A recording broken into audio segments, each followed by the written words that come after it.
Halo teman-teman, kembali lagi di Kucing Storia Labs. Pada video kali ini kita akan membahas update atau patch lanjutan dari aplikasi billing rental PS berbasis Google Sheets dan Google Apps Script. Di versi sebelumnya, aplikasi billing rental PS ini sudah bisa digunakan untuk mencatat rental PS per jam, menghitung durasi bermain, menambahkan biaya tambahan, mencetak struk, dan menampilkan transaksi harian. Nah, pada update kali ini, kita menambahkan fitur yang cukup penting untuk usaha rental PS, yaitu fitur sewa harian atau unit PS dibawa pulang oleh pelanggan. Jadi aplikasi ini tidak hanya bisa dipakai untuk rental PS main di tempat, tapi juga bisa dipakai untuk rental PS portable atau konsol yang disewakan harian dan dibawa pulang. Contohnya seperti PS4 Portable, PS5 Portable, atau unit PS biasa yang disewakan kepada pelanggan selama 1 hari, 2 hari, 3 hari, atau lebih.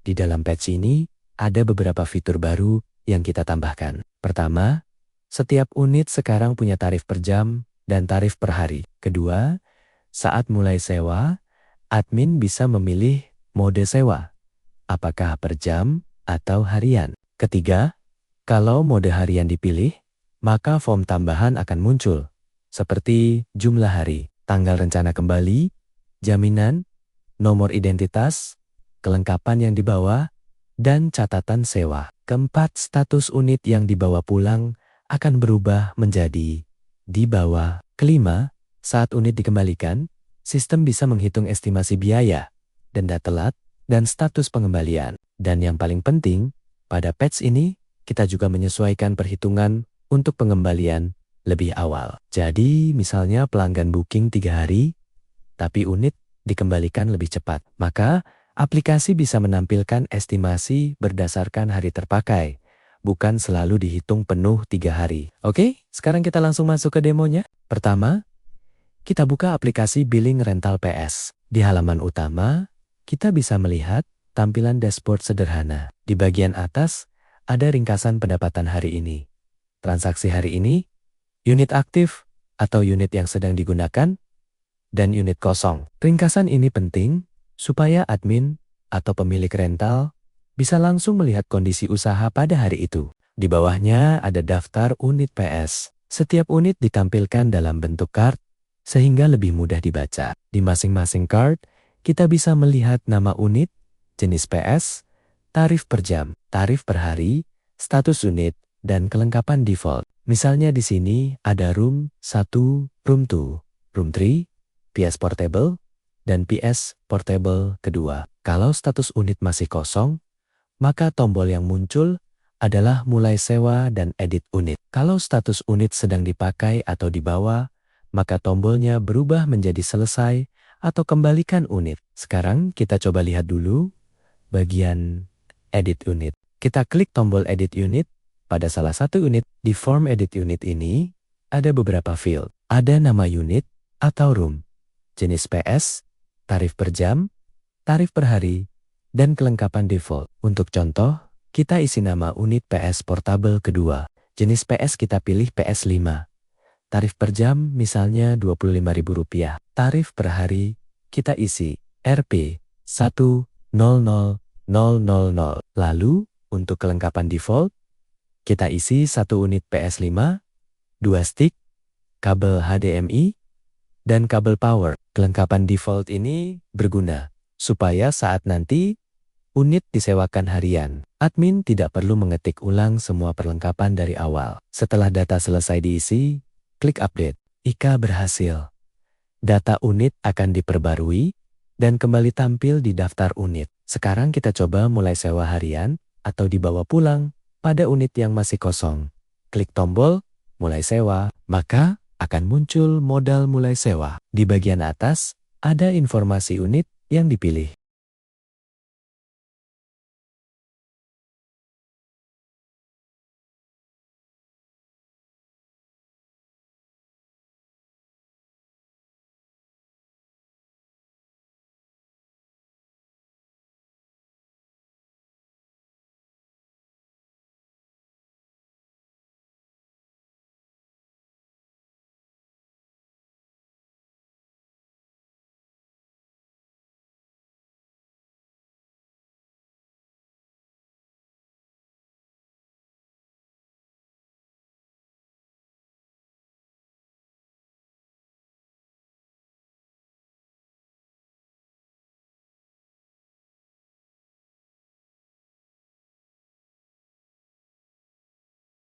Kemudian kita isi nama pelanggan. Untuk contoh, kita isi Ardi Pratama.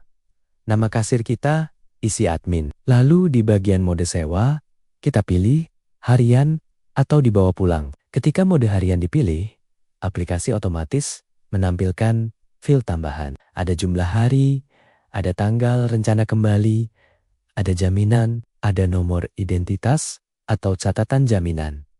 Ada kelengkapan yang dibawa, dan ada catatan sewa. Untuk contoh, kita isi jumlah hari 3 hari. Tanggal rencana kembali akan otomatis menyesuaikan dari jumlah hari yang dipilih. Misalnya hari ini tanggal 29 Juni, maka jika jumlah hari 3, tanggal rencana kembali akan menjadi 2 Wuli. Lalu untuk jaminan, kita pilih KTP. Pada nomor identitas atau catatan jaminan, kita bisa isi keterangan seperti KTP atas nama Ardi. Untuk kelengkapan di bawah, sistem sudah mengambil dari kelengkapan default unit. Misalnya 1 unit PS5, 2 stick, kabel HDMI, dan kabel power.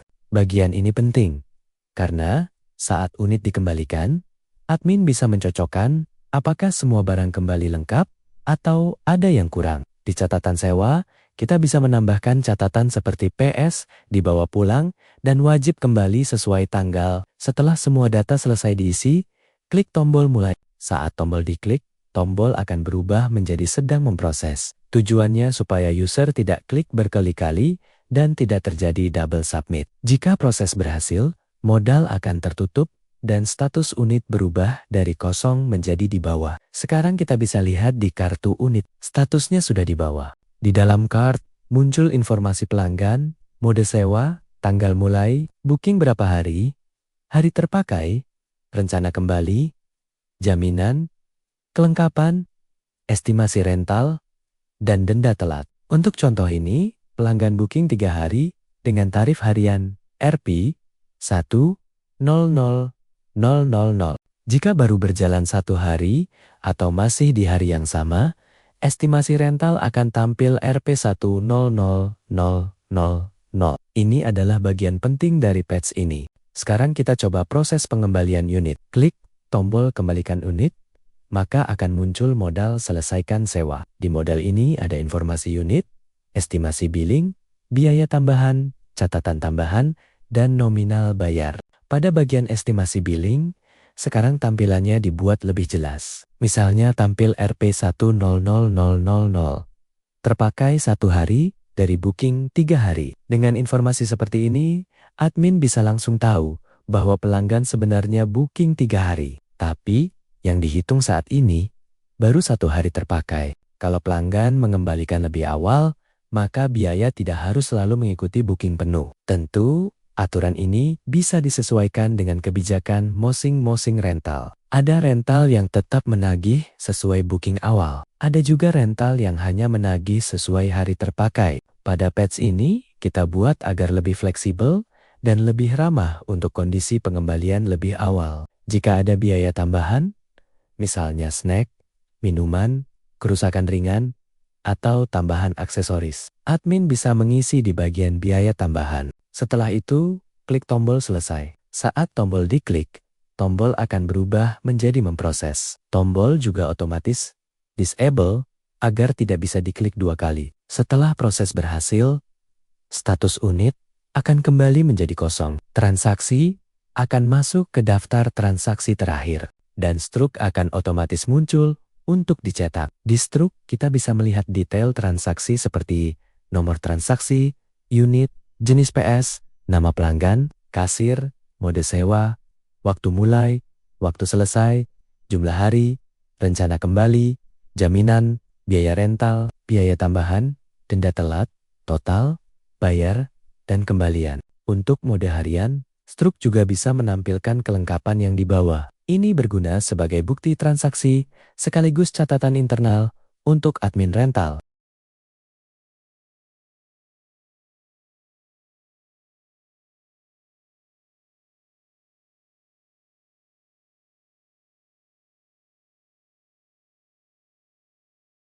Kesimpulannya, pada update billing rental PS kali ini, kita menambahkan fitur sewa harian atau dibawa pulang. Fitur ini meliputi tarif per hari, mode sewa harian, jumlah hari sewa, tanggal rencana kembali, jaminan, nomor identitas, kelengkapan di bawah, catatan sewa, status di bawah, proses pengembalian unit, estimasi hari terpakai, denda telat, status pengembalian, struk transaksi, dan loading tombol saat proses.